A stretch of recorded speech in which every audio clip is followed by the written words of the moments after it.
یہ جو موقع آتے ہیں نا شب برات کے، شب قدر کے، یہ بنیادی طور پر اللہ تعالیٰ کی طرف سے دی ہوا موقع ہوتا ہے کہ چلو تمہیں چانس دیتے ہیں، پابندی کوئی نہیں، لیکن رب کی طرف سے نا موقع ملتا ہے، چلو تمہیں ایک موقع دیتے ہیں، چلو اپنے آپ کو کلیئر کر لو، تمہیں موقع دیتے ہیں، یا اللہ کیا کرے کچھ بھی نہیں، آ کے نا سچے دل سے 2 رکعتیں پڑھ کے توبہ کرو، عرش کا مالک پچھلے سارے معاف کر دے گا۔ ان لوگوں کی باتوں پہ نہ جائیں جو بلا وجہ پریشان کرتے ہیں، لوگوں کو شب برات کا حوالہ بھی نہیں مل رہا، حالانکہ ترمذی شریف میں حدیث موجود ہے، سیاہ ستہ کی روایت ہے ترمذی میں، پہلے کہتے ہیں سیاہ ستہ سے دکھاؤ، جب سیاہ ستہ سے مل گئی تو آپ اور کدھر جانا ہے؟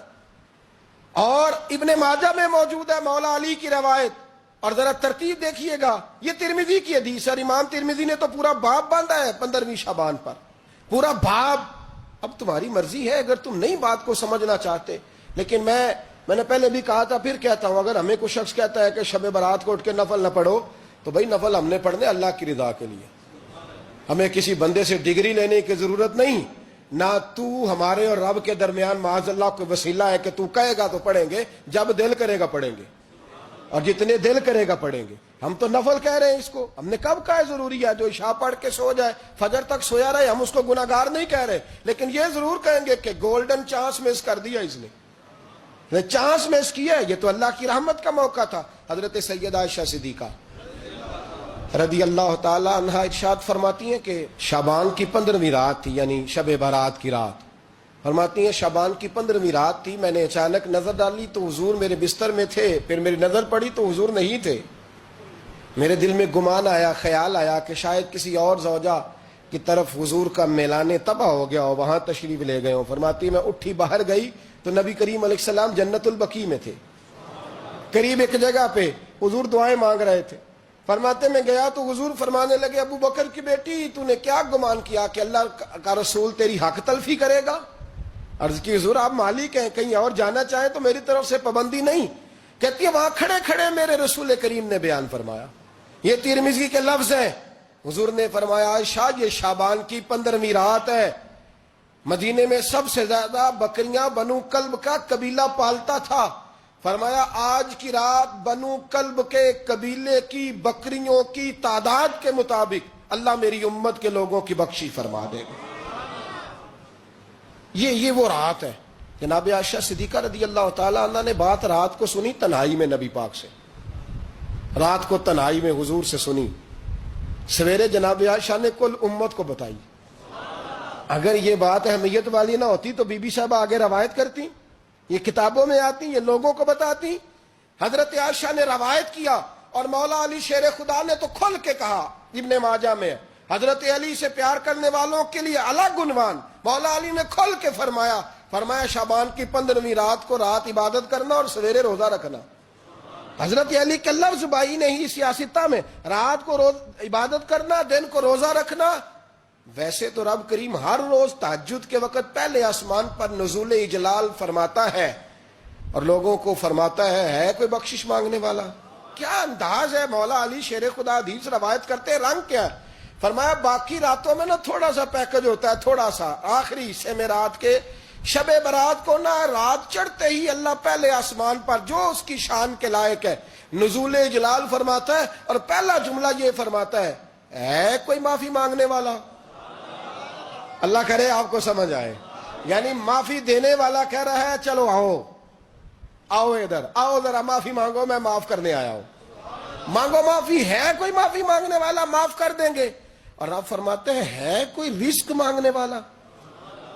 وہ جو بڑی درخواستیں دیتے پھرتے ہیں نا مختلف اداروں میں، وہ ایک درخواست نا شب برات والی رات بھی دے۔ اور میں نہیں کہہ رہا، مولا علی شیر خدا فرما رہے، اور وہ خود نہیں فرما رہے، وہ نبی پاک کا فرمان نقل کر رہے ہیں، اور وہ رسول اللہ صلی اللہ علیہ وسلم کی بات نہیں بیان کر رہے، وہ کہتے ہیں رب فرماتا ہے کوئی روزی مانگنے والا؟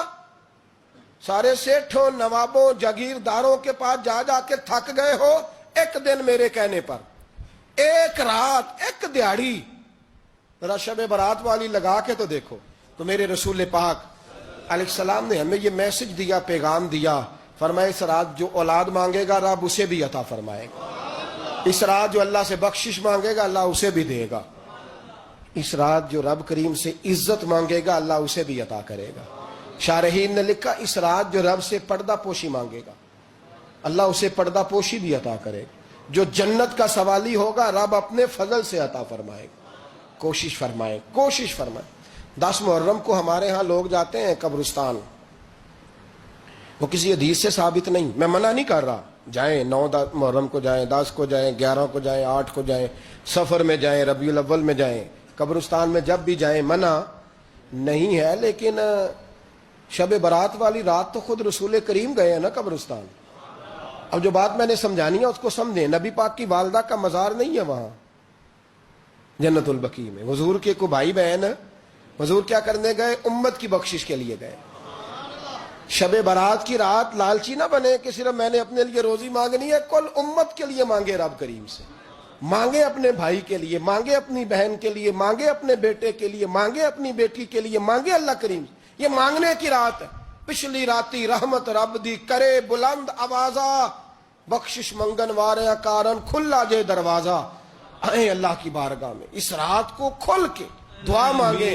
سلام علیکہ یا رسول, سلام علیکہ یا حبیب, سلام علیکہ, صلوات اللہ علیکہ.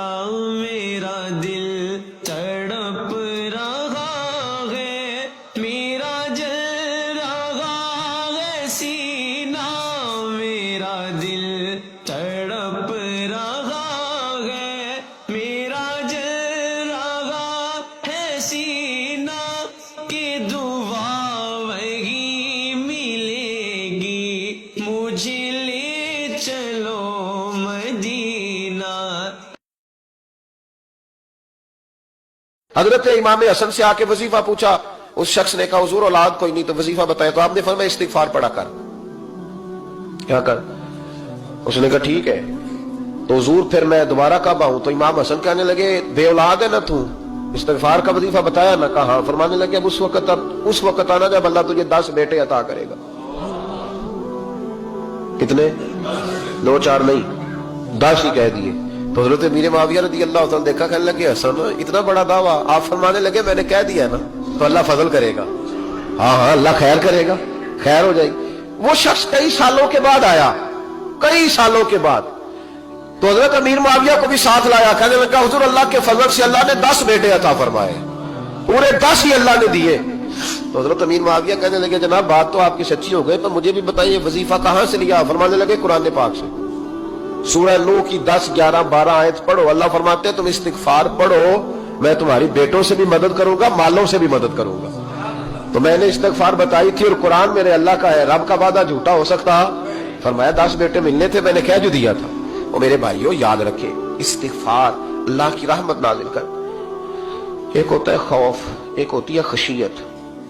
خوف والے لوگ توبہ کرتے ہیں, خشیت والے استغفار کرتے ہیں. ایک ہوتا ہے خوف, ایک ہوتی ہے خشیت والے استغفار کرتے ہیں. نبی کریم علیہ السلام نے فرمایا میں دن میں 100 مرتبہ استغفار کرتا ہوں. دن میں توبہ والا کہتا ہے کہ میں بھول گیا تھا, مجھے معافی مل جائے. اور خشیت والا کہتا ہے میرا یار ناراض نہ ہو جائے, وہ استغفار ہی کرتا رہتا ہے, وہ معافی. حضرت رومی نے مثال دی ہے, فرماتے ایک عورت تھی تو بھیک مانگا کرتی تھی. ایک دن بادشاہ کے دروازے پہ بھیک مانگنے گئی تو بادشاہ کو پسند آ گئی, اس نے نکاح کر لیا. 20 کنیزائیں اس بی بی کے پاس تھی خدمت کرنے کے لیے, روٹی دینے کے لیے, کپڑا دینے کے لیے, لیکن وہ ہر وقت روتی رہتی تھی, ہر وقت روتی. ایک سمجھدار کنیز کہنے لگی کہ ملکہ اب تیرا درجہ بہت بڑا ہے, تو ہر وقت روتی رہتی ہے, معافی ہی مانگتی رہتی ہے ہر وقت, کون سی ایسی نعمت ہے جو تیرے پاس نہیں؟ تو وہ کہنے لگی اس لیے تو روتی ہوں. کیا مانا؟ کہنے لگی اس لیے روتی ہوں کہ میں اس قابل نہیں تھی جو مجھے مل گیا, کہیں میرے سر کا سائیں ناراض نہ ہو جائے, وہ کہیں بگڑ نہ جائے. مجھے پتا ہے کہ میں کیا تھی اور مجھے کہاں تک پہنچا دیا. میں روتی اس لیے ہوں کہ کبھی کہیں وہ ناراض. حضرت عمر اس لیے روتے تھے کہ کہیں مصطفیٰ ناراض نہ ہو جائے. حضرت ابو بکر اس لیے تڑپتے تھے کہ کہیں اللہ کا فضل روٹھ نہ جائے. یہ جو مولا علی اپنے کمرے میں بیٹھ کے زور زور سے استغفار پڑھتے, تو اس لیے نہیں کہ بڑے پاپ تھے جن کی معاذ اللہ معافی مانگتے تھے, اس لیے کہ رب رسول کہیں ناراض نہ ہو. خشیت تھی کہ جہاں ہم پہنچے ہوئے کہیں وہاں سے واپس. استغفار بندے کی اللہ سے صلح کرا دیتا ہے, بندے کی رب سے صلح ہو جاتی ہے جب استغفار. دیکھیں نا بڑی سادی سی بات ہے, دو